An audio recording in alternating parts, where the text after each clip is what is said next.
दो आलम सल्लल्लाहु अलैहि वसल्लम की पूरी जिंदगी पर बनने वाली वीडियो सीरीज, उसका ये 14वां हिस्सा यानी पार्ट 14 है। थोड़ा हम रिकैप कर लेते हैं कि हमने 13वें हिस्से में क्या सुना।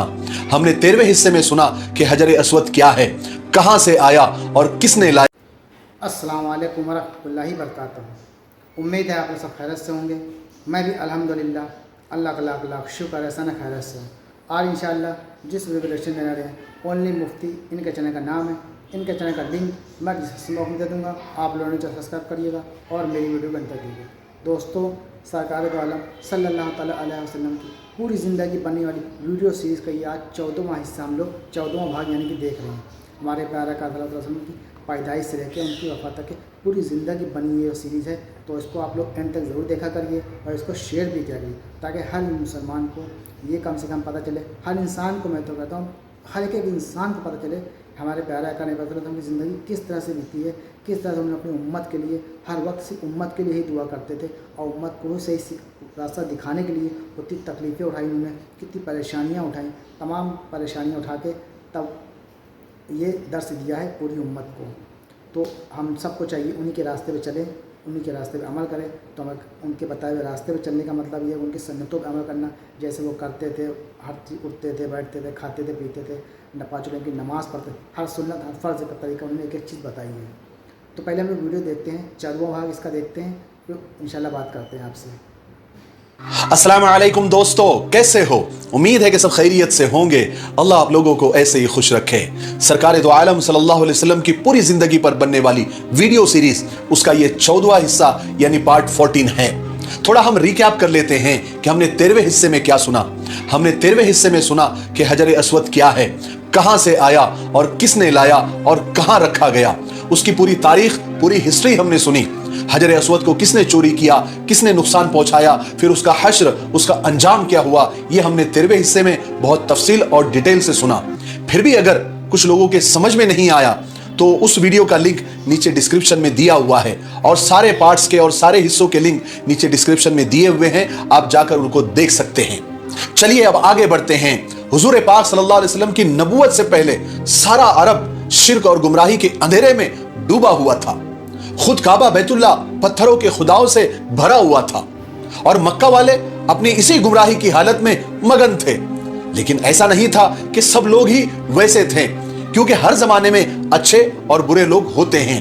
कुछ लोग मक्का वालों में भी ऐसे थे जो मक्का वालों की इन हालात को देखकर दुखी रहते थे और इन सब बातों को वो बुरा समझते थे, शिर्क और गुमराही समझते थे। खास तौर पर 4 लोग ऐसे थे जिनको ये सब बातों से बहुत चिढ़ थी। उनमें खास तौर से जो नाम है वो नंबर 1 ज़ैद बिन अम्र बिन नफील, नंबर 2 वर्का बिन नौफल जो हजरत खदीजा के चचाजाद भाई थे जिनका तस्करा हमने पिछले वीडियो में सुना, नंबर 3 उस्मान बिन हारिस और नंबर 4 उबैदुल्लाह बिन जहाश। ये चारों आलिम खुदा को एक मानते थे, शराब से दूर रहते थे, बुत परस्ती से दूर रहते थे और उनको बुरा समझते थे। जब ये चारों लोग जब अपनी कौम की ये हालत देखते तो उन्हें बहुत तकलीफ होती थी। ये लोग कभी कभी कुरैश को यानी अपनी कौम को समझाते भी थे कि बैतुल्लाह को इन पत्थरों से और इन पत्थरों के खुदाओं से पाक करो और खुदा के साथ किसी को शरीक मत करो। लेकिन वो लोग कहां सुनते थे।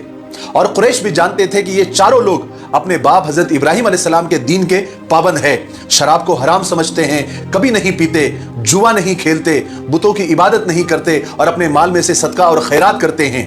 मक्का में लड़कियों को यानी बेटियों को जिंदा दफन करने का रिवाज आम था। जब ये चारों में से कोई भी अगर ये बात सुनता कि कोई बाप अपनी बेटी को जिंदा दफन करने जा रहा है तो ये फौरन उसके पास पहुंच जाते और उस बच्ची को, उस बेटी को मांग कर ले आते और फिर खुद उसकी परवरिश करते। जब वो जवान होती, अगर उसका बाप लेना चाहता तो ये उसको वापस भी कर देते थे।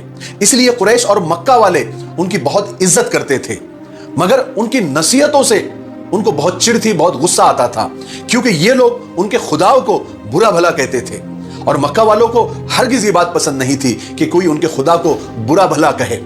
जब ये लोगों को समझाते तो वो कानों में उंगलियां डाल देते थे ताकि उन्हें कुछ सुनाई ना दे। और कुछ लोग उनमें से इन चारों को बुरा भला भी कहते थे, गालियां भी देते थे, मजाक भी उड़ाते थे, परेशान भी करते थे। आखिर ये लोग मक्का वालों से परेशान हो गए और तंग आकर किसी ने मक्का से हिजरत कर ली, यानी मक्का को छोड़ दिया, तो किसी ने ईसाई मजहब कबूल कर लिया। सिर्फ उनमें एक ज़ैद बिन अम्र ऐसे थे जो अपने बाप दादा हजरत इब्राहिम के दीन पर कायम रहे। وہ اکثر کعبے کی دیوار کے پاس لگ کر بیٹھ جاتے اور اللہ سے دعا کرتے رہتے کہ یا اللہ کاش مجھے معلوم ہوتا کہ تجھے کون سی عبادت کا طریقہ پسند ہے تو میں اس طرح سے تیری عبادت کرتا، مگر افسوس کہ مجھے وہ طریقہ معلوم نہیں ہے۔ اس کے بعد وہ روتے اور اپنے دونوں ہاتھوں سے اپنا چہرہ ڈھانپ دیتے اور سجدے میں گر جاتے تھے۔ قریش نے ہر ایسے انسان کو برا بھلا کہا، گالیاں دی، مذاق اڑایا جنہوں نے انہیں گمراہ کہا، ان کے عقیدوں کو غلط کہا، لیکن قریش والے یہ نہیں جانتے تھے کہ وہ نوجوان جس کو سب امین کہتے ہیں، جس نے سب کے دلوں میں گھر کیا ہوا ہے، وہ خود ان چاروں بزرگوں سے محبت رکھتا ہے، عقیدت رکھتا ہے، یعنی ہمارے پیارے نبی حضرت محمد صلی اللہ علیہ وسلم۔ لیکن اس وقت تک آپ پر وحی آنا شروع نہیں ہوئی تھی، مگر آپ ان سب سے دور اور بہت دور جا کر تنہائی میں بیٹھ کر خدا کو یاد کیا کرتے تھے اور دعا کیا کرتے تھے کہ یا اللہ ہمیں سیدھا راستہ بتا، صحیح راستہ بتا۔ اور وہ جگہ جہاں پر تنہائی میں بیٹھ کر حضور اللہ کی عبادت کیا کرتے تھے، وہ مکہ سے کچھ دور تقریباً 11-12 کلومیٹر کے دوری پر ایک پہاڑ ہے جبل نور، اس میں ایک غار ہے جس کا نام ہیرا تھا۔ وہاں پر حضور پاک صلی اللہ علیہ وسلم لمبے لمبے دن تنے تنہا اکیلے وہاں سکون کے ساتھ بیٹھتے اور کائنات کے بنانے والے کو یاد فرماتے تھے۔ ہر سال جب رمضان کا مہینہ آتا تھا تو آپ صلی اللہ علیہ وسلم سب سے الگ تھلگ اس غار میں جا کر بیٹھ جایا کرتے تھے۔ وہاں نہ شور و غل تھا، نہ کوئی ہنگامہ تھا، اس لیے آپ اطمینان کے ساتھ غور و فکر میں ڈوب جاتے تھے۔ آپ صلی اللہ علیہ وسلم کے پاس تھوڑا سا کھانا ہوتا تھا جو آپ خود ساتھ لے جایا کرتے تھے یا گھر والے آپ کو پہنچا دیا کرتے تھے اور آپ تھوڑے سے کھانے پر گزارا کر لیا کرتے تھے۔ اسی طرح آپ کے دن اور راتیں گزرتی اور آپ سوچتے رہتے، جہاں حق اور سچائی کو دیکھتے اس طرف جھک جاتے اور جسے برائی سمجھتے اس سے پرہیز کرنے لگ جاتے۔ آپ سوچتے کہ جس دنیا میں آپ زندگی گزار رہے ہیں اس کی حیثیت کیا ہے، اس کا راز کیا ہے۔ آپ چاہتے تھے کہ یہ پردے ہمارے سامنے سے ہٹ جائے اور حقیقت کھل کے سامنے آ جائے۔ چنانچہ رسول پاک صلی اللہ علیہ وسلم اسی حال میں جوان ہوئے۔ اللہ نے آپ کو اپنی حفاظت میں رکھا اور تمام گندگیوں سے دور رکھا، پاک رکھا۔ اس کے بعد کئی سال اس طرح گزرے۔ رسول پاک صلی اللہ علیہ وسلم کے دن اور رات اسی طرح آپ گزارتے۔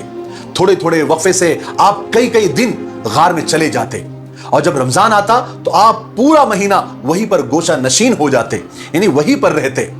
پھر جب مکہ تشریف لاتے تو سب سے پہلے بیت اللہ جاتے، کعبے کا طواف کرتے، پھر حضرت خدیجہ اور اپنے بچوں کے پاس تشریف لاتے۔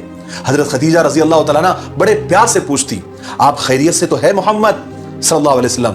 آپ بھی بڑے پیار سے جواب دیتے، خدا کا شکر ہے خدیجہ۔ پھر بچے آپ کے پاس جمع ہو جاتے، جو بچے چھوٹے ہوتے وہ آپ سے لپٹ جاتے اور جو بڑے ہوتے وہ آپ سے پوچھتے کہ ابو آپ کہاں جاتے ہو؟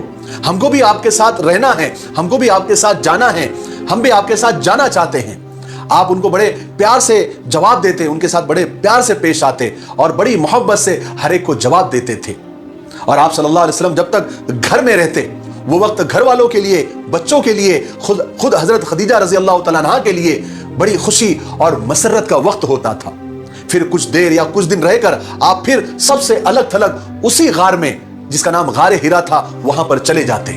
لیکن خوشی کی یہ گھڑیاں جو آپ بچوں کے ساتھ گزارتے وہ زیادہ دنوں تک باقی نہیں رہی، کیونکہ تھوڑے ہی عرصے کے بعد، تھوڑے ہی مہینوں کے بعد جو آپ کی نرینہ اولاد تھی، یعنی جو آپ کے بیٹے تھے، لڑکے تھے، وہ ایک کے بعد ایک اس دنیا کو چھوڑ کر چلے گئے، یعنی ان کا انتقال ہو گیا۔ سب سے پہلے بیٹے جناب قاسم کا انتقال ہوا، پھر جناب طیب کا انتقال ہوا، پھر آخر میں جناب طاہر کا انتقال ہوا۔ سب ایک ایک کر کے اللہ کو پیارے ہو گئے۔ اس طرح آپ نے غم کے بڑے بڑے پہاڑوں کو برداشت کیا۔ سب سے پہلے تو آپ نے بچپن میں اپنے ماں باپ کو بچھڑنے کا صدمہ اٹھایا، اب جوانی میں اولاد کو کھونے کا غم برداشت کیا۔ صرف آپ کی 4 بیٹیاں، 4 صاحبزادیاں رہ گئی، جن کا نام حضرت زینب، حضرت رقیہ، حضرت ام کلثوم اور سب سے چھوٹی حضرت فاطمہ رضی اللہ تعالیٰ عنہما۔ جب حضرت زینب رضی اللہ تعالیٰ عنہ جوان ہوئی تو آپ صلی اللہ علیہ وسلم نے حضرت خدیجہ رضی اللہ تعالیٰ عنہ کے بھانجے جناب ابو العاص ابن ربیع ابن عبد شمس سے آپ کی شادی کروا دی۔ اس کے بعد آپ کی دوسری بیٹیاں حضرت رقیہ اور حضرت ام کلثوم کو اپنے چچا ابو لہب کے 2 لڑکے عتبہ اور عتیبہ سے نکاح کروا دیا۔ اب آپ کے پاس صرف آپ کی چھوٹی بیٹی حضرت فاطمہ رضی اللہ تعالیٰ عنہ رہ گئی، جو ابھی بچی اور کم عمر تھی۔ اس کے بعد آپ کا کوئی بیٹا نہیں ہوا، لیکن خدا کے فضل سے آپ کو ایک ایسا بیٹا مل گیا جو آپ کے لیے اولاد جیسا ہی تھا اور آپ اس کے لیے باپ جیسے ہو گئے۔ हुआ ये था कि एक मर्तबा हजरत खदीजा रजी अल्लाह तआला अन्हा अपने भतीजे हकीम बिन हिजाम से मिलने के लिए गई। उसके पास एक खूबसूरत लड़का था जिसका नाम जैद बिन हारिसा था, जो उन्होंने यानी हकीम बिन हिजाम ने उकास के बाजार से उसको खरीद कर ले आए थे।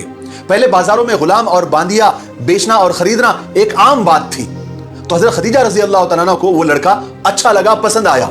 उन्होंने अपने भतीजे को पैसे देकर उसको खरीद लिया और खरीद कर अपने घर लेकर आई। तो हुजूर पाक सल्लल्लाहु अलैहि वसल्लम ने उस लड़के को देखा तो उसके चेहरे से शराफत और इज्जत ऐसे टपक रही थी। आपने पूछा कि खदीजा ये लड़का कौन है? तो हजरत खदीजा रजी अल्लाह तआला ने फरमाया कि ये मेरे भतीजे ने यानी हकीम बिन हिजाम ने उकास के बाजार से खरीद के लाया था, मैंने उससे खरीद लिया है। हुजूर ने फरमाया खुदा की कसम इस बच्चे के चेहरे से मुझे इज्जत, शराफत और बुलंदी के आसार नजर आ रहे हैं। आप सल्लल्लाहु अलैहि वसल्लम ने उस लड़के से पूछा बेटे तुम्हारा नाम क्या है? तो लड़के ने जवाब दिया कि जैद बिन हारिसा। फिर आपने पूछा तुम्हारा नसब क्या है, तुम्हारा खानदान क्या है? तो जैद बिन हारिसा ने अपना पूरा नसब बताया। फिर हुजूर पाक सल्लल्लाहु अलैहि वसल्लम ने हजरत खदीजा से फरमाया ए खदीजा क्या ये लड़का तुम मुझे दे सकती हो? हजरत खदीजा ने फरमाया हुजूर ये आपका हो गया। हुजूर पाक सल्लल्लाहु अलैहि वसल्लम ने उसी वक्त जैद को आजाद कर दिया और अपना बेटा बना लिया। उसके बाद आप सल्लल्लाहु अलैहि वसल्लम ने जैद के माँ बाप को इस बात की इत्तला दी ताकि उन्हें इत्मीनान हो जाए। उसके कुछ ही दिनों के बाद जैद के वालिद और चचा हुजूर के पास आ गए और आपसे कहा कि हम जैद को लेने के लिए आए हैं, आप जैद को हमें दे दीजिए। आपने फरमाया इसके अलावा कोई ऑप्शन है, कोई और शक्ल, कोई और सूरत है? तो उन्होंने पूछा कि वो क्या है? तो आप सल्लल्लाहु अलैहि वसल्लम ने फरमाया कि एक काम करता हूं, मैं जैद को बुलाता हूं और फैसला उसी पर छोड़ देते हैं। अगर वो आपके साथ जाना चाहता है तो मैं बगैर किसी कीमत और मुआवजे के आपको दे दूंगा, आप उसे ले जा सकते हैं। लेकिन अगर वो मेरे पास रहना चाहता है तो खुदा की कसम जो मेरा है फिर मोहम्मद उसी का है। उन्होंने कहा, उनको ये बात पसंद आई। उन्होंने कहा कि आपने तो इंसाफ से बढ़कर भी ज्यादा इंसाफ की बात की है। चुनांचे रसूल पाक सल्लल्लाहु अलैहि वसल्लम ने हजरत जैद को बुलाया और फरमाया कि जैद मैं तुम्हें इख्तियार देता हूं, चाहो तो इनके साथ चले जाओ, चाहो तो मेरे पास रहो। हजरत जैद ने जवाब दिया कि मैं नहीं जाना चाहता, मैं आप ही के साथ रहना चाहता हूं। जैद के बाप हारिसा को गुस्सा आ गया। उन्होंने जैद को डांट कर कहा कि तुम अपने माँ बाप के मुकाबले और अपनी कौम के मुकाबले गुलामी को पसंद करते हो। तो हजरत जैद ने रसूल पाक सल्लल्लाहु अलैहि वसल्लम की तरफ इशारा करके फरमाया कि इन्होंने मुझे गुलाम बनाकर नहीं रखा है, बल्कि मैं खुद अपने दिल से इनके साए में पूरी जिंदगी बिताना चाहता हूं। सुभान अल्लाह। फिर आप सल्लल्लाहु अलैहि वसल्लम ने जैद के अब्बा को यानी उनके वालिद को और इत्मीनान दिलाने के लिए जैद का हाथ पकड़ा और कुरैश के मजमे के पास यानी सब लोगों के सामने जाकर खड़ा किया और हाथ पकड़कर कुरैश के मजमे से कहा कि सुन लो, आज से ये जैद मेरा बेटा है। ये सुनकर हारिसा को यानी जैद के अब्बा को इत्मीनान हो गया और वो जैद को छोड़कर वापस अपने इलाके में चले गए। उसके बाद मक्का में एक बहुत बड़ा कहत और दुष्काल पड़ा। चूंकि अबू तालिब की बहुत सारी औलादें थी और अबू तालिब कोई मालदार आदमी भी नहीं थे, मुफलिस और गरीब थे, तो कहीं चचा इस दुष्काल से, इस कहत साली से परेशान ना हो जाए, इस वजह से आप सल्लल्लाहु अलैहि वसल्लम अपने दूसरे चचा हजरत अब्बास के पास गए। ये चचा बनी हाशिम में बहुत मालदार थे। आपने जाकर उनसे फरमाया कि चचा मेरी राय ऐसी है कि हम चचा अबू तालिब के पास चलते हैं और एक एक लड़का उनका ले लेते हैं ताकि उनका बोझ हल्का हो जाए। तो हजरत अब्बास को आपकी राय पसंद आई। चुनांचे दोनों चचा अबू तालिब के पास गए और उनके सामने ये दरखास्त पेश की। तो अबू तालिब ने कहा कि आपकी राय अच्छी है, उसके लिए शुक्रिया, लेकिन मेरा जो बेटा अकील है, इसके अलावा आप जो चाहो, जिसको चाहो आप ले जा सकते हैं। यह सुनकर हजरत अब्बास ने जाफर को ले लिया और रसूल पाक सल्लल्लाहु अलैहि वसल्लम ने हजरत अली रजी अल्लाह तआला अन्हु को ले लिया। उसके बाद आप सल्लल्लाहु अलैहि वसल्लम हजरत अली रजी अल्लाह तआला अन्हु के साथ जैसे बहुत ज्यादा शफकत का मामला करते, यानी बाप जैसा प्यार करते, बाप जैसी मोहब्बत करते। और हजरत अली रजी अल्लाह तआला अन्हु भी आपके साथ एक फरमाबरदार बेटी की तरह रहते और वैसा ही सलूक करते। और आपको तो पता होगा हजरत अली रजी अल्लाह तआला अन्हु चचा अबू तालिब के बेटे थे। तो दोस्तों, ये तमाम रिएक्शन जो हमने देखा सरकार आलम सल्लल्लाहु अलैहि वसल्लम की पूरी ज़िंदगी बनने वाली वीडियो सीरीज़ का ये 14वां भाग हमने इंशाल्लाह देखा है और किस तरह से क्या क्या हुआ था आपने सब सवाल फरमाया है। अब इंशाल्लाह मैं चाहता हूँ 15वें भाग में हम लोग जल्दी इंशाल्लाह मिलेंगे, यानी कि कल रोज़ मैंने सर आप लोगों से वादा किया था कि एक वीडियो ज़रूर अपलोड करूँगा इंशाल्लाह मैं चाहता हूँ, मैं पूरा वादा अपना निभा रहा हूँ। بس آپ لوگ بھی اس کا خیال رکھیں، اس ویڈیو کو پورا اینڈ تک ضرور دیکھا کریں۔ جس نے نہ دیکھا ہو وہ شروع سے جا کے میرے چینل پہ پہلے بھاگ سے دیکھ سکتا ہے، کیونکہ یہ ہمارے پیارے قاتل صلی اللہ علیہ وسلم کی زندگی میں پوری بننے والی ویڈیو سیریز ہے۔ ہر انسان کو دیکھنا چاہیے اور پتہ چلنا نہیں کس طرح سے ہمارے آقا نے تکلیفوں اٹھا کے سامنا کیا ہے اپنے اسلام کو پھیلانے کے لیے، اپنے دین کو پھیلانے کے لیے، تو ہم تک آج اسلام یہاں تک پہنچا ہے۔ تو یہ تھا ہمارا ریئیکشن۔ آپ لوگ اس ویڈیو کو شیئر کریے گا اور میرے چینل میں نئے ہوں تو سبسکرائب کریے گا۔ تو ہم انشاءاللہ 15ویں بھاگ میں ملاقات کریں گے آپ سے۔ تب تک کے لیے السلام علیکم ورحمۃ اللہ وبرکاتہ۔